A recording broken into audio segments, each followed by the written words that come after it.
ایک 24 سال کا لڑکا چلتی ٹرین سے باہر دیکھ کر اونچی آواز میں چلاتا ہے کہ دیکھو بابا، درخت پیچھے رہ گئے ہیں، ہم بہت تیزی سے آگے جا رہے ہیں۔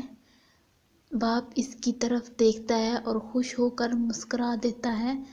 ایک نوجوان جوڑا بھی 24 سال کے لڑکے کے قریب بیٹھا ہوتا ہے اور غور سے اس کو دیکھ رہا ہوتا ہے اور سوچ رہا ہوتا ہے کہ اتنا بڑا ہو گیا ہے اور کتنی بچگانہ حرکتیں کر رہا ہے۔ شاید یہ کوئی ذہنی مریض ہے جو باپ کو پریشان کر رہا ہے۔ اچانک سے پھر لڑکا چلاتا ہے، دیکھو بابا، بادل بھی ہمارے ساتھ ساتھ بھاگ رہے ہیں۔ آخر کار اس جوڑے سے رہا نہ گیا اور لڑکے کے باپ کو کہنے لگے کہ آپ اپنے بیٹے کو کسی اچھے ماہر نفسیات کے پاس کیوں نہیں لے کر جاتے؟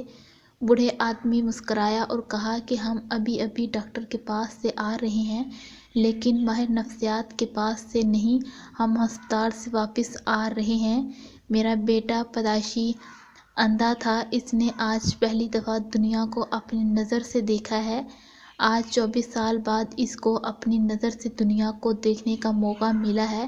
اس کا یہ رویہ آپ کے نزدیک احمقانہ ضرور ہوگا، لیکن میرے لیے یہ کسی معجزے سے کم نہیں ہے۔ وہ جوڑا لڑکے کے باپ کے پاس آ کر بہت سے ان کے کہنے الفاظ اور آنکھوں میں شرمندگی کے آنسو لیے ہوئے بیٹھ جاتا ہے اور ان کی خوشی میں شامل ہوتا ہے۔ حاصل کلام دنیا میں ہر انسان کی کوئی نہ کوئی کہانی ضرور ہوتی ہے، لیکن ہم لوگوں کو بہت جلد ان کی ذاتی معاملات میں دخل اندازی کرنا اور رائے دینا اپنا فرض سمجھتے ہیں، یہ نہ جانتے ہوئے کہ وہ کون ہے اور ان کو کیا مسئلہ ہے۔ اس کہانی کا سچ بھی آپ کے لیے حیران کن ہے۔ دوسروں کی زندگی میں جھانکنے کی بجائے اور رائے دینے کی بجائے اپنی زندگی پر توجہ دیں۔